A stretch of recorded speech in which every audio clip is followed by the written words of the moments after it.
മരണത്തിന് മുമ്പ് മകളോട് മനസ്സ് തുറന്ന് മുതിർന്ന CPM നേതാവ് അന്തരിച്ച MM ലോറൻസ് മരണത്തിന് ശേഷം സ്വർഗത്തിൽ പോകണമെന്നും യേശുവിനെ കാണണമെന്നും ശബ്ദരേഖയിലുണ്ട്.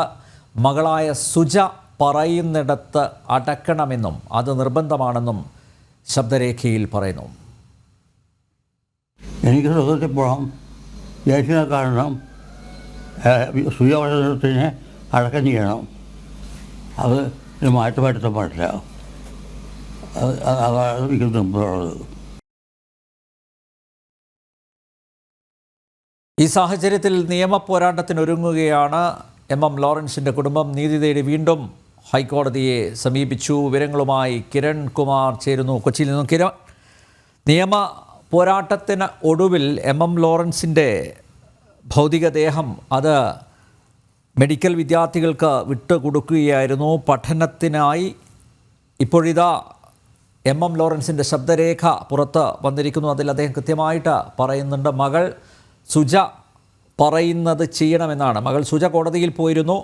സുജ കോടതിയെ ബോധിപ്പിച്ചത് അത് പള്ളിയിലടക്കണമെന്നാണ്. അപ്പോൾ MM ലോറൻസിൻ്റെ ആഗ്രഹം പള്ളിയിലടക്കണം എന്നായിരുന്നു.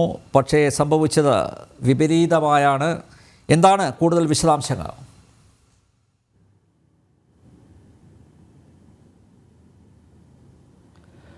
നമ്പ്യാർ തൻ്റെ മരണത്തിന് ശേഷം മൃതദേഹം എങ്ങനെ സംസ്കരിക്കണമെന്നത് സംബന്ധിച്ച് MM ലോറൻസ് തൻ്റെ മക്കൾ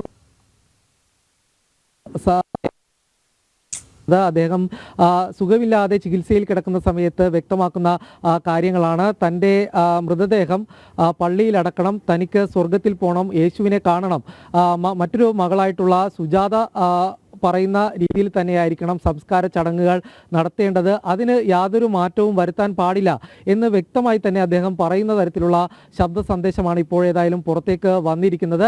ഈ ഒരു സാഹചര്യത്തിലാണ് വീണ്ടും അദ്ദേഹത്തിൻ്റെ മരണം സംബന്ധിച്ചുള്ള വിഷയം നിയമ നടപടികളിലേക്ക് കടക്കുന്നത്. നേരത്തെ അദ്ദേഹത്തിൻ്റെ മരണത്തിന് പിന്നാലെ തന്നെ CPM-ഉം ഒപ്പം തന്നെ മകനായിട്ടുള്ള ML സജീവനും അടക്കമുള്ള ആളുകൾ തീരുമാനമെടുത്തത് ഈ മൃതദേഹം മെഡിക്കൽ പഠനത്തിനായിട്ട് മെഡിക്കൽ കോളേജിന് വിട്ടു നൽകണം എന്നുള്ളൊരു കാര്യമായിരുന്നു. എന്നാൽ മക്കളായിട്ടുള്ള ആശാ ലോറൻസും സുജാതയും ഇവർ രംഗത്തെത്തുകയും ഈ മൃതദേഹം പിതാവിൻ്റെ ആഗ്രഹപ്രകാരം ഇടവക പള്ളിയിൽ സംസ്കരിക്കണം എന്നുള്ളൊരു കാര്യമാണ് ഈ രണ്ട് പെൺമക്കളായിട്ടുള്ളവർ രണ്ടുപേരും ആവശ്യപ്പെട്ടിരുന്നത്. മകനെ പാർട്ടി തെറ്റിദ്ധരിപ്പിച്ചുകൊണ്ടാണ് ഇത്തരത്തിലൊരു തീരുമാനത്തിലേക്ക്, അതായത് മൃതദേഹം മെഡിക്കൽ കോളേജിന് വിട്ടുകൊടുക്കാനുള്ള ഒരു തീരുമാനത്തിലേക്ക് കടന്നത്. അത് പാർട്ടിയുടെ ഗൂഢാലോചനയാണ് എന്ന് ഈ മക്കൾ ആരോപിച്ചിരുന്നു. പിന്നീട് നമ്മൾ കണ്ടതാണ് ഈ മൃതദേഹവുമായി ബന്ധപ്പെട്ടുള്ള വിഷയം ഹൈക്കോടതിയിലെത്തുകയും മക്കൾ നൽകിയിട്ടുള്ള ഹർജി കോടതി പരിഗണിക്കുകയൊക്കെ ചെയ്തിരുന്നു.